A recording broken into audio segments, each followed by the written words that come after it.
The Sentinel is known to be reliable, fearless, disciplined, consistent, courageous, motivated, and skillful. So do what you feel passionate about. Take chances. All these qualities start from the mind. Your mind can be your worst enemy or your most powerful weapon. The world becomes your library to help you to become better at your craft. Is this the dagger? Learn how to achieve greatness and tap into the Sentinel mindset. Good morning, everybody. Welcome to this wonderful special edition of the Sentinel Mindset. Now, today I have a very special guest, and I really mean it. I always think all our guests are special, but there's extra icing on this one. This guest that we're about to hear from right now, I was actually talking about, kind of practicing how I'm going to say this, but Kev, I've known you for like a good 35 years. Oh, yeah. Like wow. minimum. Sure. Minimum. Wow. Okay. Okay. And how I know Kevin is that we went to a church in Flemington Park called Flemington Park Pentecostal Church. Flemo. And we would always sit in the first 3 rows, like good little children, and get mischievous. And I'll just leave it at that. but Kevin is a very good friend of mine, and outside of knowing him on a very, very close friend level, I also follow his professional life as well, and also what he's doing, to trying to spread positivity and goodwill, I guess, to so many that I think at this present time in our world that need it more than ever. Kevin has worked as a security professional for eons. Okay. When you look at Kevin, for those that are going to be watching this, he would look like a young man, like I'm going to say probably in his mid-20s. Yes. Okay. Yes. Oil of Olay is a secret for those asking. Okay. But 3 times a day. But yeah, exactly. Yes, but yes, Kevin, yes. thank you so much for coming down, man. No problem. I'm glad to be here. It feels like finally, man. I just watch you guys all the time, and this is just amazing to be here. Thank you. Amazing. nice. Amazing. Yeah. So, Kev, I think just to kind of break right into this, Yeah. I know you have a very similar journey to myself. Like, at one point in our lives, we wanted to be police officers. Yep. Okay. And obviously, life has a way of just kind of taking you in a certain direction at certain times. Yep. And, meaning you got rejected. Go on. yeah, for whatever it was. Yeah. And Life. Yeah. And then we both fell into the security industry. Yeah. And I know how you look at the security industry and how it could be such a great, rewarding career. Absolutely. But I also feel that the rest of the world has, or like when I say the world, I'm talking about from a Canadian perspective. Right. May not look at that as a career path or choice because of how much the industry also, in my words, are broken. Right. It doesn't make it appealing. Absolutely. So why don't we just jump into maybe just your journey? Yeah, I for guess. sure. You know what I mean? Because to me, I one thing I'm going to encourage everyone to listen closely in this episode is that the way Kevin thinks is very unique. And to me, the way people are successful in life is also a very unique thing as well. You got to put yourself in mind. So, Kev, let's just jump right in, bro. Yeah, for sure. Thanks again for the opportunity. I think I would start off though with my journey. It goes back to growing up. You mentioned where we first met as young kids, but growing up in an environment where, quite frankly, as you said, you want to be a police officer. It's an environment where to be a cop is not the best thing, right? Yes. It's not seen as the thing that you're supposed to aspire to. But from a young age, I wanted to be a police officer.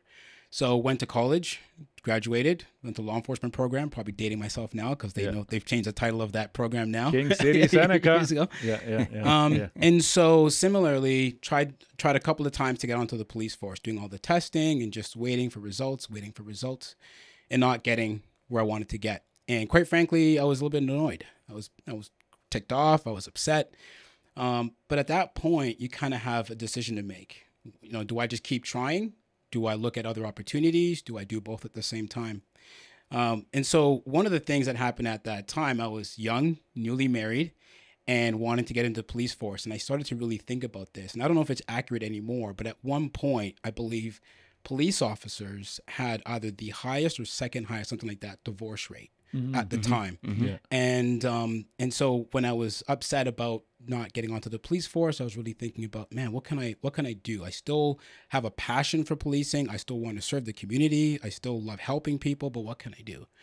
Now, as you know, in college, you needed a certain amount of graduation hours or work hours to graduate. So we had to work a paid security job to get into the role and to pass your graduation. So I did that. And so that was my first introduction to security to begin with. Okay. Left that for a little bit, did some odd jobs. Again, newly married, needed to make some more money. And the wife kind of said to me, look, like we gotta get moving here. We gotta figure this out. So I got into security while I was at the same time trying to get onto the police force. And as those times that I tried to get on didn't work out, I was actually still moving up in security. So I started off as your basic security guard, doing contractor escorts and fire watch or whatever. Landed at a property downtown, kind of Young and Bloor area, working as a desk guard, worked to patrol, made to supervisor, and all this is happening while I'm trying to get onto the police force. But in that time frame, I had just gotten a promotion to a security manager position. And so when I wasn't making it onto the police force, I decided, you know what, let me just tap into what I've got. Because if this doesn't work out, because I hadn't really thought about a plan B at that point. Because up until then, and I'm sure you guys might know from some of the people that work for you as well, security was always seen as a stepping stone. It was never seen as a career path. Right. It was like, I need to work security to get to policing. And there was never really anyone showing us how to sort of take security as a profession and grow in that. And so as I was not getting on the police force, I'm working my way, taking different courses, got the security manager position. And I really started to think about it. I'm like, man, it looks appetizing. There's longevity in it. I could make, I started doing some research, right? And realizing that there's good money to be made in security management positions. Unlike you're a guard, you're making, you know, at the time, like $12 an hour and you think it's not going to go anywhere, right? Right. But then I started to really understand that there was more to the security industry than just trying to get on to policing. And so I had an opportunity to get into another job, and for a number of the different ones, and I was trying so hard to get ahead. And I had to humble myself because, you know, when you're so proud of yourself, like, I know I can do this, but you're moving a little bit too quickly. And so I decided, let me just pause, really dig into security management and see if that can sort of take me somewhere while I was trying to get onto policing. And the more that I dug deeper into the courses that I was taking, I started to fall more in love with the security side and not so much the policing side. Now, that doesn't mean I didn't want to be a cop anymore. I still wanted to be able to influence people and impact people. And I was doing that as a security manager at the time. And anyways, moving forward a couple of years, my wife was pregnant, needed to make more money and needed to kind of get moving because at the time I was working at a place where they were thinking about bringing the position in-house because it was a contract position. Wasn't happening. Decided in order to grow, you got to go. And that's something I heard from an old pastor of mine that just really hit me at the right time. I think you should say that again. Right. So in order to grow, you got to go. And I'm gonna come back to that because you'll see throughout sort of my journey where this kind of happens. But I was again not getting onto the police force and was a bit upset about that. And then trying to get into a more in-house security manager position, that wasn't really happening. And I heard this message about in order to grow, you got to go. And an opportunity came up to go to MLSE, or Maple Leaf Sports and Entertainment. Yeah. That opportunity came up, and I was debating with myself, do I stay where I am, try to stick it out, or do I move on? And I decided to move on. And I'm going to pause there because there's some other stuff that I want to come back to maybe later as we get into the conversation.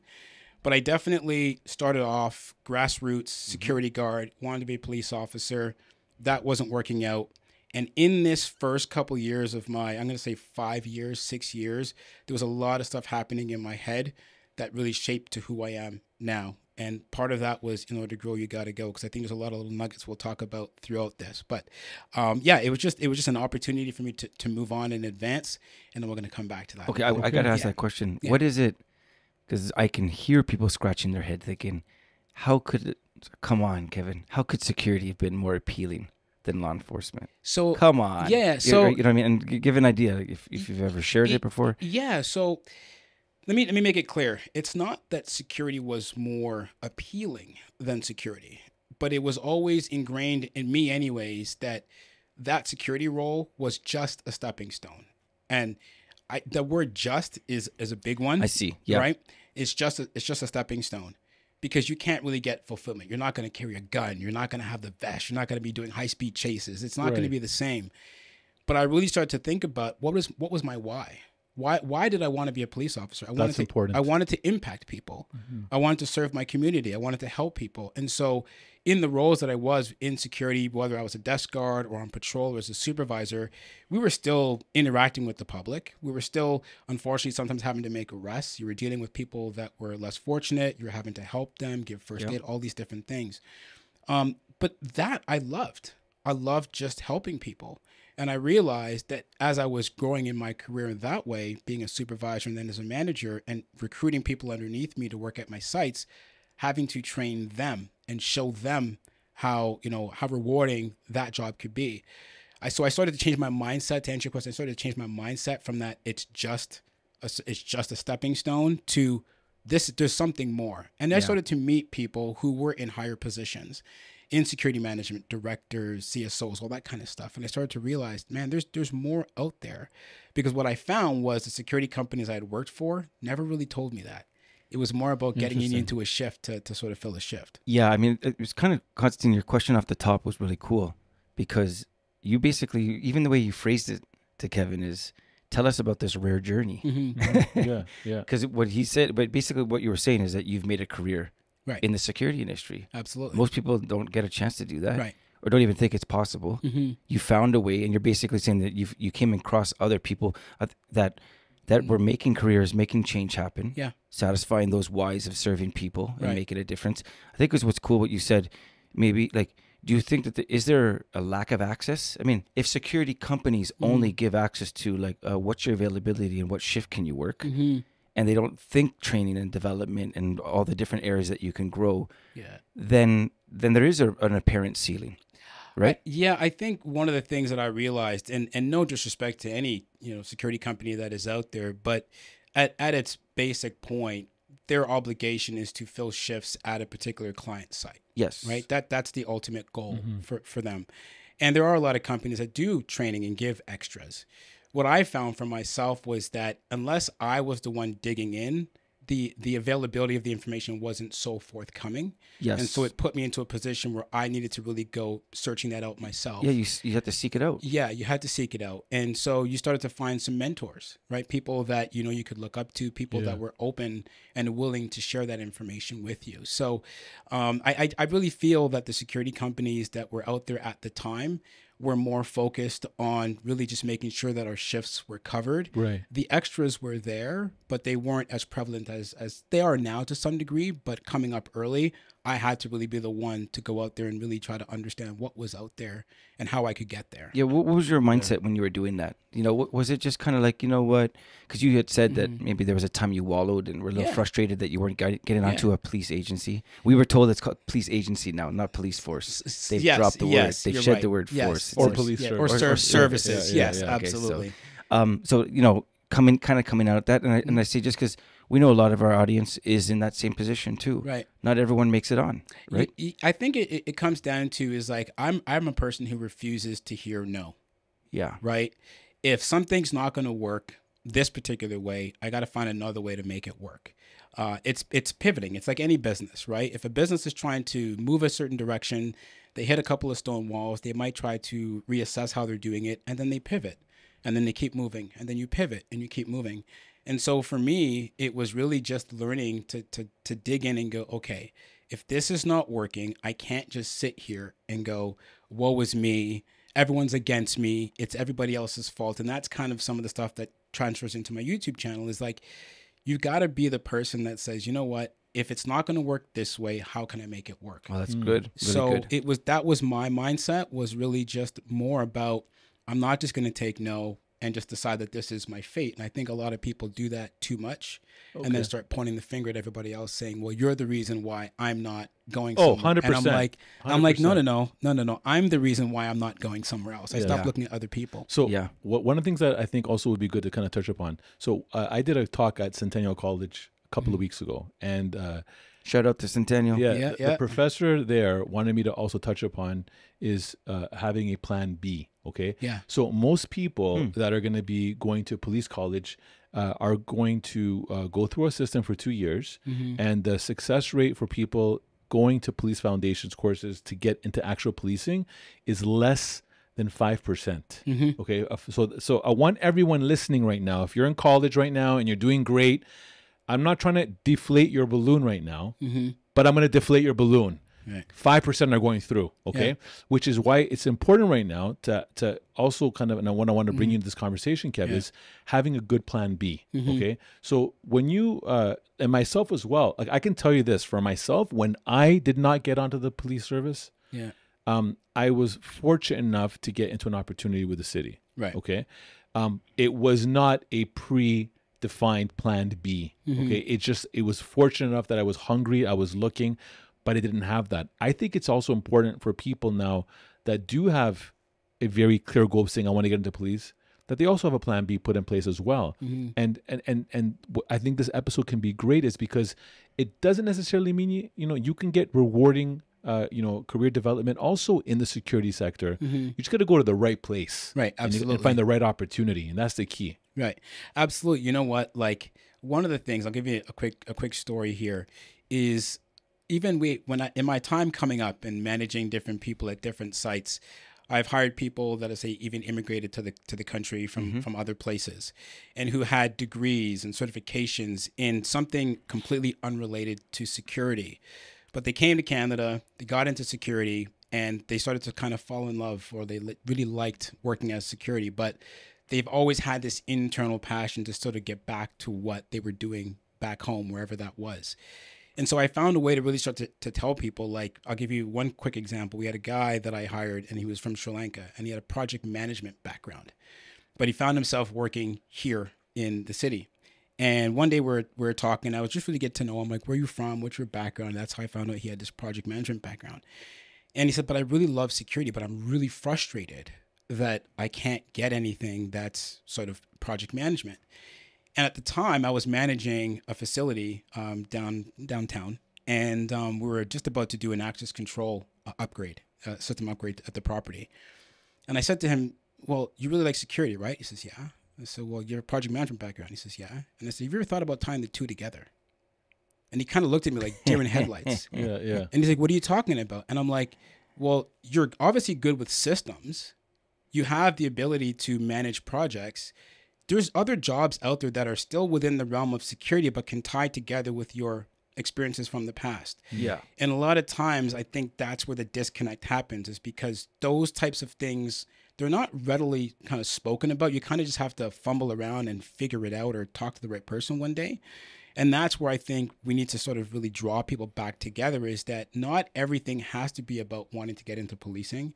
Not everything has to be about being a security guard per se. And I think that's where a lot of times people's minds get stuck. And they end right there. They end right there. They go, well, I don't want to just be a security guard. And I'm like, who said you have to be a security guard or a security supervisor? Yeah.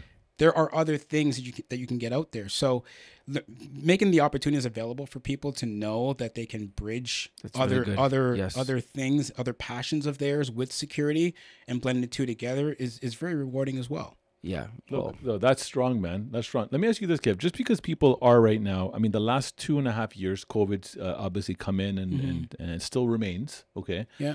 But I find that what's also happened is a lot of people's mindsets have been, a lot of them have been wiped. Okay. And what I mean by wiped is not in a positive way. Right. They look at things differently. They're deflated. They're discouraged.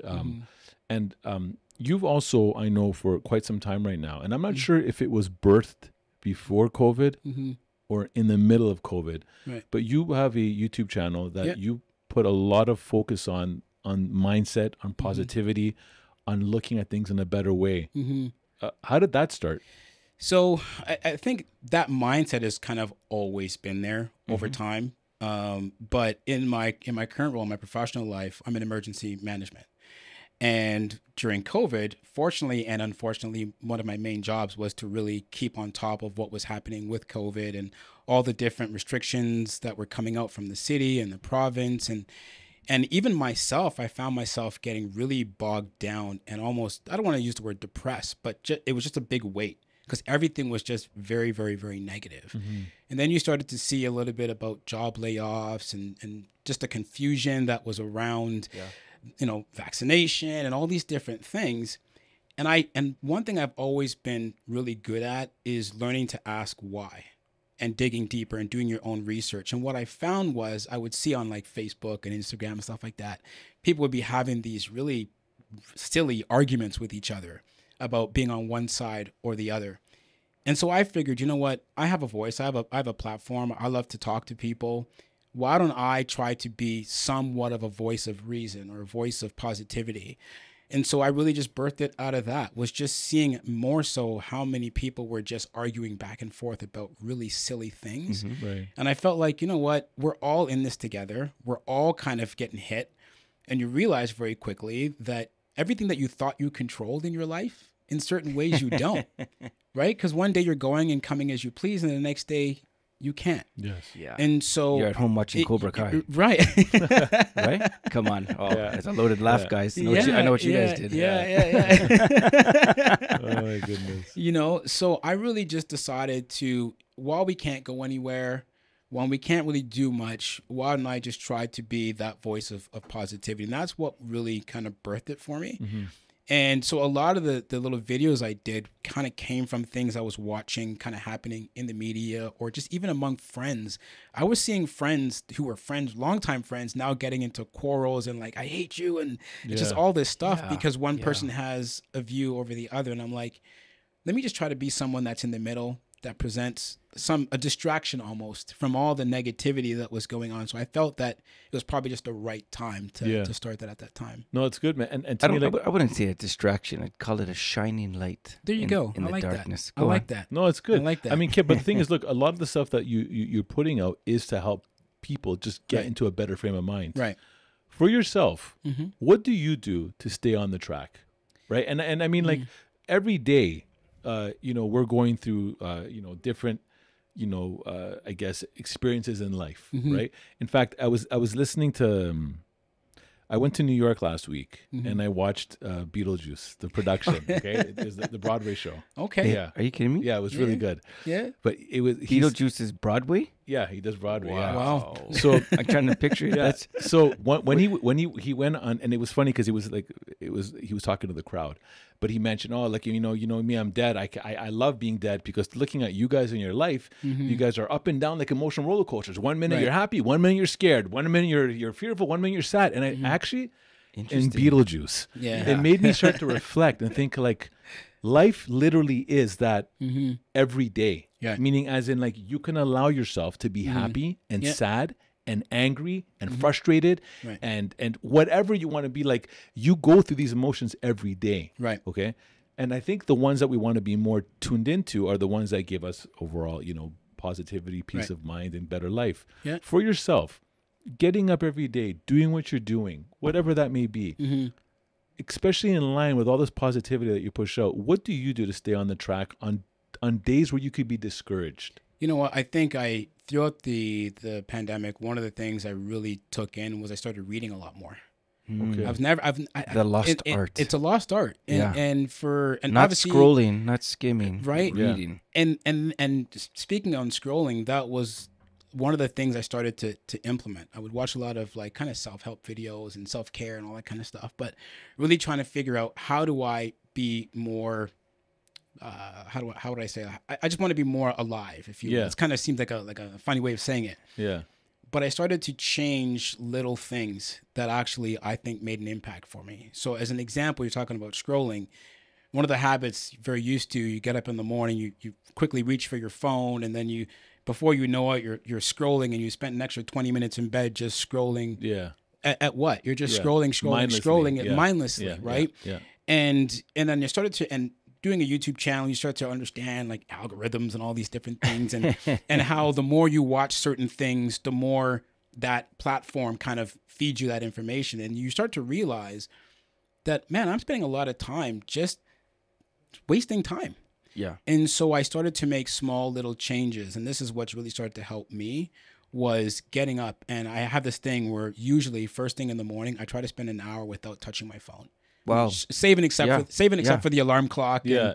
And in the line of work, sometimes you have to do a quick check for email, but like generally speaking, like social media, I try my best. I'm not perfect, but I try my best not to just get lost in the abyss of scrolling, and spending more time just being focused and really thinking about, okay, what do I want to accomplish today? How do I impact more people today.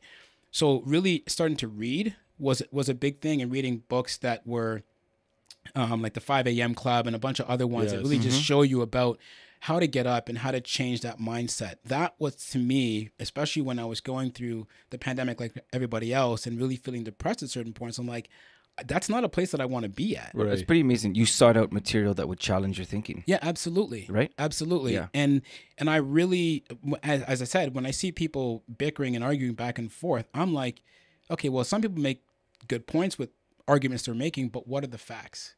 And so that's where the reading really came in, is I need to do my own due diligence to go out and seek things for myself and really, study for myself and make sure that I know if I'm going to formulate an opinion on something, it's based on something that I've actually taken the time to get to understand. Yes. And through that process, I've really started to realize there's a lot of junk you take in that affects your mood. Mm-hmm. And it was eliminating some of those things that really helped me to be able to start to think differently and not just get lost in. I want to underline that. That's pretty amazing. You said it so nonchalantly. If anyone wanted to take your advice, that's so paramount right now. There's so much noise.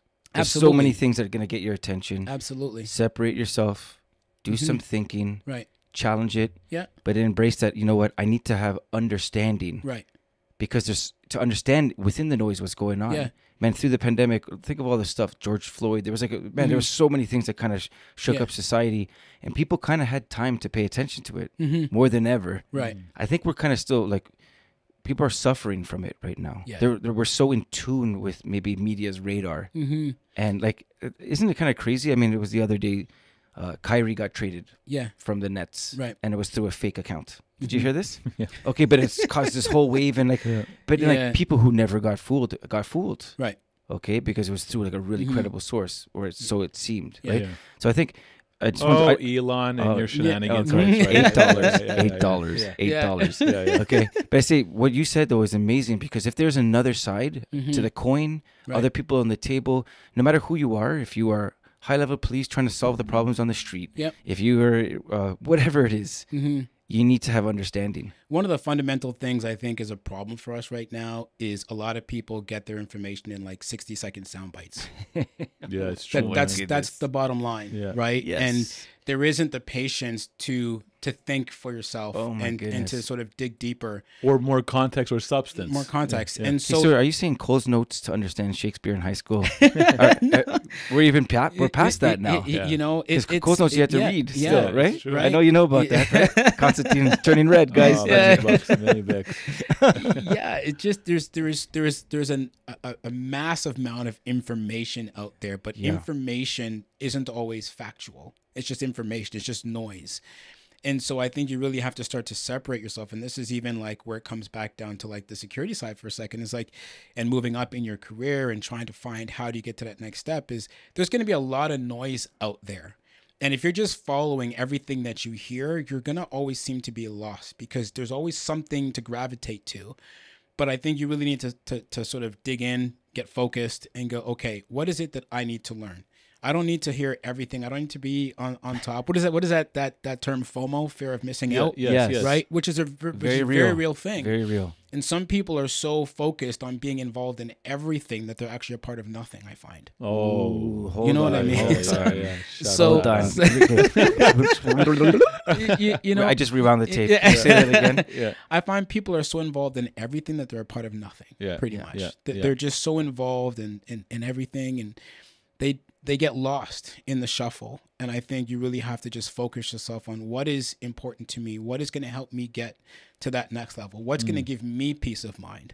That's the thing with social media, right? Everyone is joyful. Everyone is amazing. They're living their best life. And half the time that's not even accurate. It's all fake, man. Right? Let's be honest. We all post a picture. It's the highlights. We post the highlights. Yeah, we post the highlights. Right. And we expect everybody to, and then we kind of govern ourselves according to other people's highlights. Right. Which I think is the other downfall that a lot of us have sometimes, is we're trying to compare ourselves to things that they don't even exist. That don't exist or aren't as real as you think they are. Right. Yeah. And so you get down on yourself. And so now that mentality of woe is me again is like, well, I don't have that fancy job. I'm not getting onto the police service. I'm not being paid to travel around being the paid world. to travel and all these different things. And so we end up just going, you know what?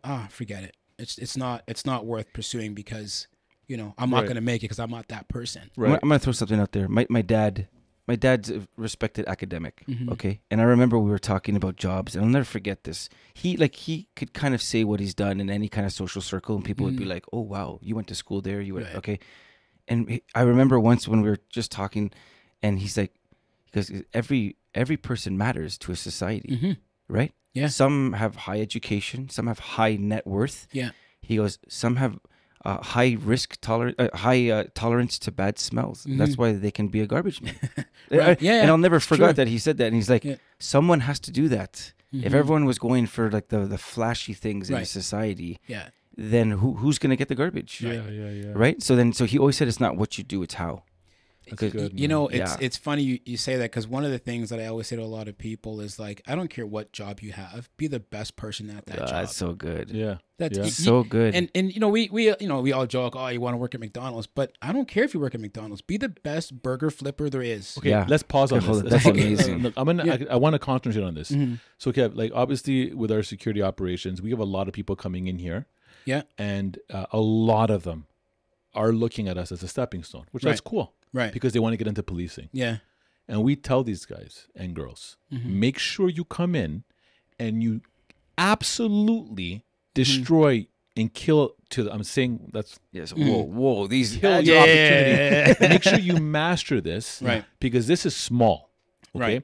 And I say small because I mean like in levels of responsibility. And if you can't do well with this small thing that's being given to you, if you have a problem coming in late, if you have a problem looking like you just woke out of bed and haven't shaved for the men, or taking direction, you're distracted, if you have a problem doing that right now in your young 20s, potentially to older 30s or whatever, right, you are going to suffer and destroy your opportunities moving forward because of how you're looking at the work right now. So I like what you said there. Yeah.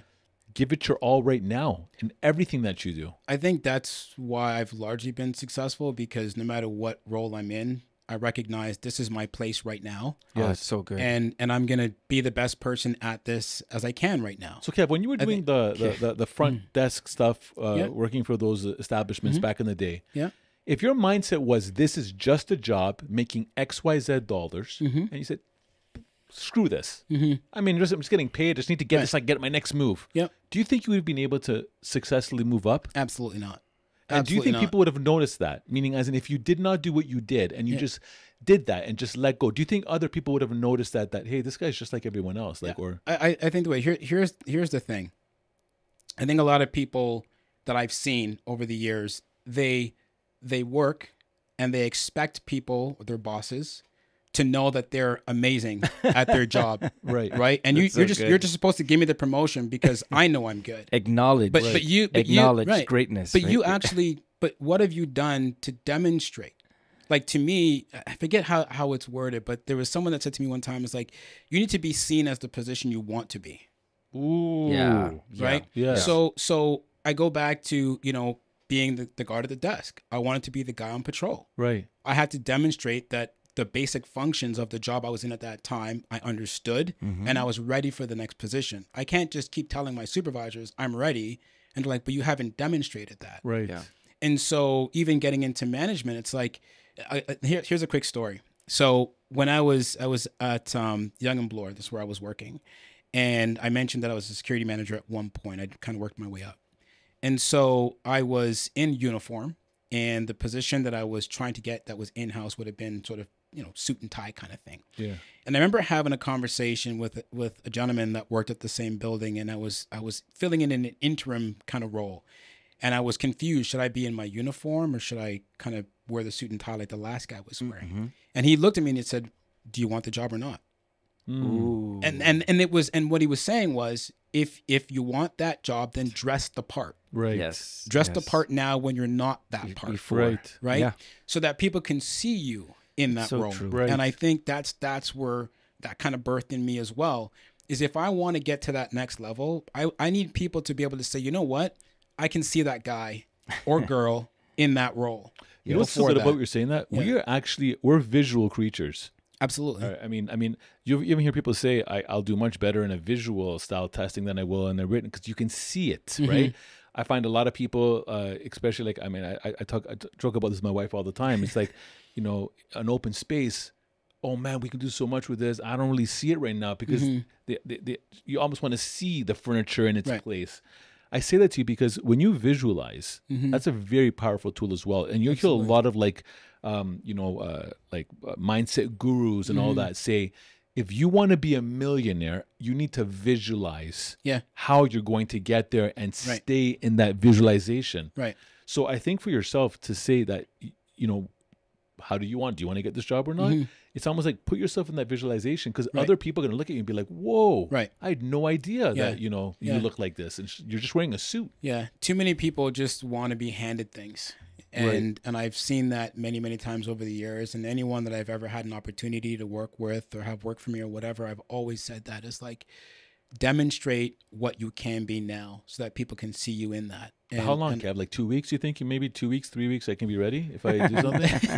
You know, because a lot of people are. That's the next question. Yeah, are coming in. How long? How long does it do this for? Mr. Miyagi. How long do I have to give my life to you? Mr. Miyagi, just let me fight. Right. Yeah. Teach me to fight. Right? You know, and that's the thing. You just, patience is a virtue, as they say, right? Like you really, there is no hard stone answer to that. Right. And the problem is everyone wants it now. And I think in this era, we live in a very give it to me now kind of mentality. I want to make 150 grand right now, even though I just have 2 weeks on the job. Like, well, it doesn't work that way. You have to work your way up for that. So I think that's a key thing that people really need to learn to understand, is just to be patient, be that best person you can in that role, whatever job it is. Even if it's not to be your end goal, like, do it now. People that want to get onto the police services, same thing, right? If you can't write in your notebook now, speak it. Yeah, come on. Yeah. Like, no, like, let's be real. If you can't be bothered to do an extra couple patrols, if you can't be bothered to stand at a static post, like, let's be honest, the police services is not literally 99% of the time driving in high-speed chases. But you know what the mindset is, Kevin? But I'll be getting paid more money with them, so I'll do it with them when I get paid more money. That's the mindset. When I'm there, when it matters, when it's asked of me. Because this doesn't. But and you're right. But it'll matter when you get there. But the question is, are you going to get there? Right. If that attitude precedes you. Right, and people know that you're not the person who's willing to work for it. It doesn't pave a path. It doesn't pave a path at all. So you have to, again, I'm going to keep repeating it. You have to be that person now. Right, and stop waiting for it to just be handed to you. Okay, I want to ask you. I mean, you guys both led teams, Constantine. Like, when you're hiring people, when people come into a company, I think sometimes they don't believe the other side. They don't believe that if they just poured out great work, that's enough. Right? Get what I'm saying? Because they don't know that. Like, you know, they're just thinking, maybe I got to do something else. Maybe I have to. And sometimes people do maybe foolish things where they try to put others down so that they look better. Okay. Or if someone were to lay down great work, put down their best, does it get attention? You know, 100%. Like, how could they know that it, like, and let's go to the world of sports. Okay.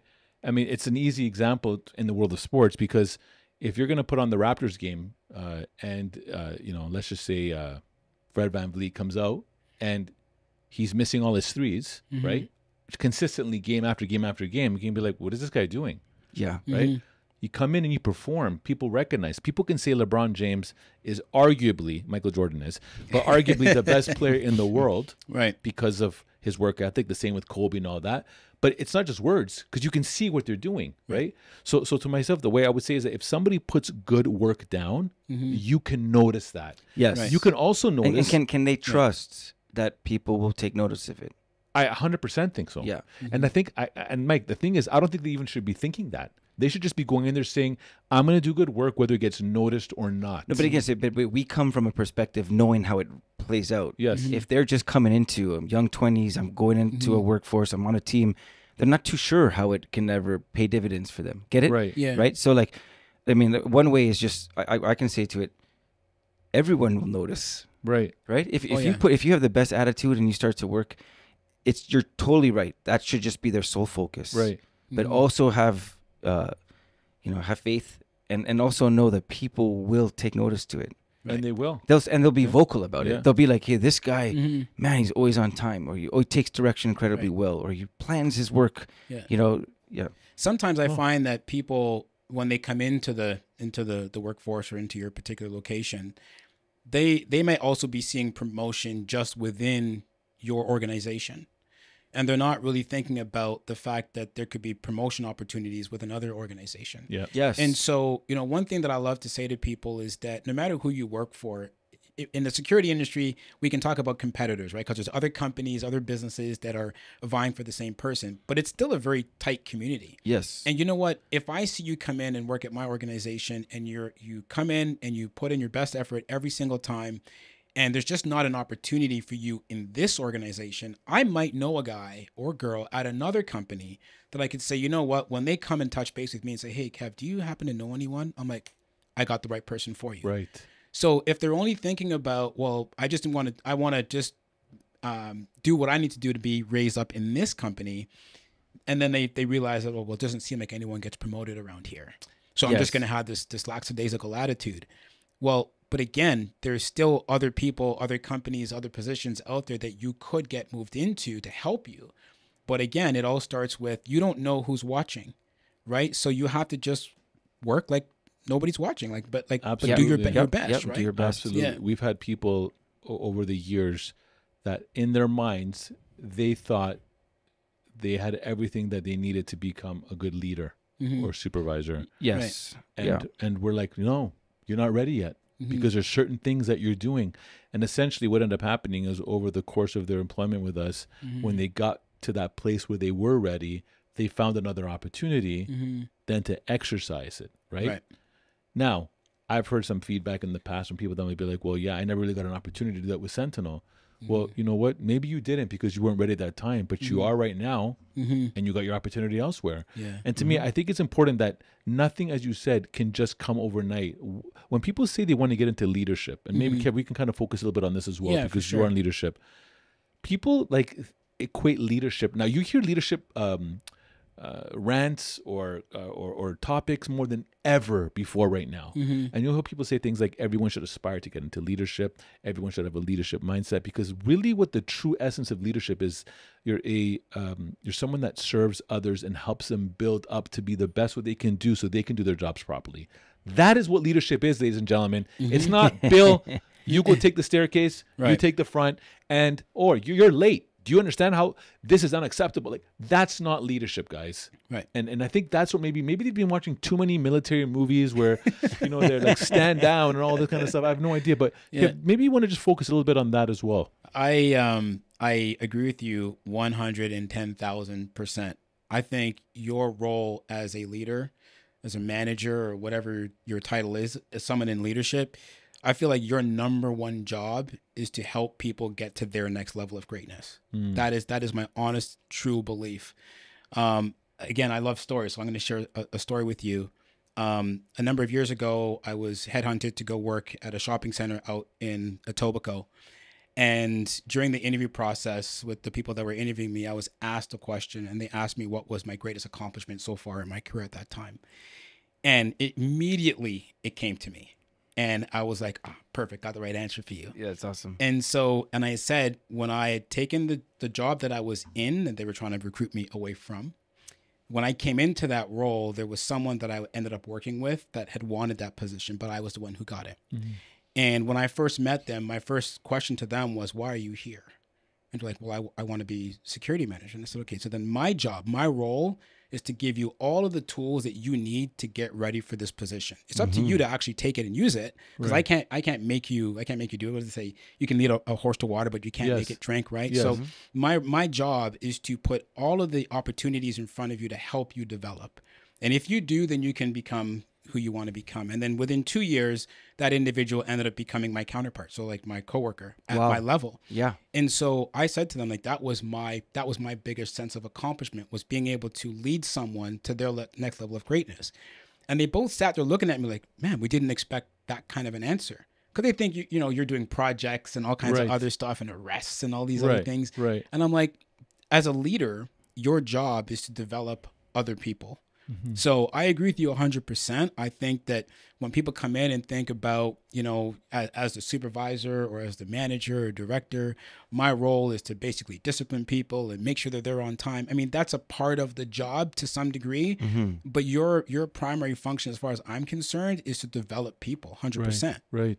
And for someone looking at getting into leadership, one of the biggest things that's going to stop you from getting there is ego. I'm going to call out all the managers out there.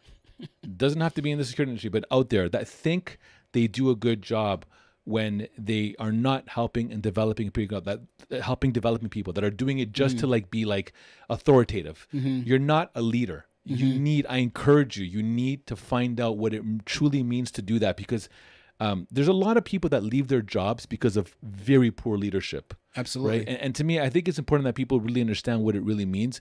One of the things that I encourage everyone to read, a guy that I really enjoy, is Simon Sinek. He has some incredible books on leadership for those that are listening, if you want to grab some of those. But like Kev, I think to me also, because you've been into so much of a leadership thrust, you have been impactful, and it also translates to what you're doing as well with the social media, with the empowering people. You are becoming someone. You're being someone's part of someone's journey to help them get better. You know, it just as no word of a lie, and I could pull up my phone, I could show it to you. Just as late as last night, I had a guy that used to work for me at another shopping center I was at. I used to work at Fairview. Yeah. And gentleman sent me a picture of him in his new, I think it's York Regional Police uniform. Oh, wow. Nice. Right? Yeah. That to me, when I get these messages sometimes from guys that would have used me as a reference and that I've had an opportunity to impact, it brings a smile to my face. Like that to me is like, so, and this is where, if I can jump back for a second, this is where the tie into wanted to be a police officer, didn't make it, but then not giving up on sort of a dream, right? And still being able to be impactful to people, serving that community. And I'm like, well, if I'm not going to be the police officer, then I'm going to be someone that can still impact people. And in security management, I've had the opportunity to develop great relationships with many different members of different police services, and then also work with guys and girls who were trying to come up in security and trying to get onto the police service. And then when you get these notes and these text messages that say, hey, man, thank you so much for all of your insight, and thank you so much for all of your help, like that is key. Yeah, you know what I mean? Yeah. It's amazing. I'm sure you guys have the same thing too when some of your sentinels become police officers as well. Yeah, it's a special kind of fulfillment and joy when you're happy for someone else. Yeah. Right? Like everyone is obsessed with trying to make themselves happy. Right. I mean, like, forget it being a meme or a TikTok or something like that. This is a universal law. If you help other people, you know, it's fulfilling. It's gonna come back. Yeah. Let's bring it in the most simple way. I bring it to my 5-year-old son. Oh, shout out Ezra, who just turned 6. Okay. Yes. He has this beaming smile when he makes someone else smile. Right. That's how we are as kids at the core. Yeah. And at some point, it becomes about us. Yeah. And our career and climbing and recognition, and if you forget what it's like to really put a smile on someone's face. That kind of sucks. Yeah, it does. You know what I mean? Yeah, right? There's nothing better than when someone is just so grateful because of something that you set them up on, right? Like, you know, it's a different kind of pride that you feel. I mean, when you get that image, when someone shows you themselves in uniform, what's that like? It's a great level of appreciation. And I feel, and I always try to say it this way, because it's not about me. But sometimes you do have to pat yourself on the back and say, you know what? You were who you were, and you did impact people. You can't shy away from that. You know what I mean? They obviously put in the work. So I gave the example of the person that worked for me that now kind of got promoted up.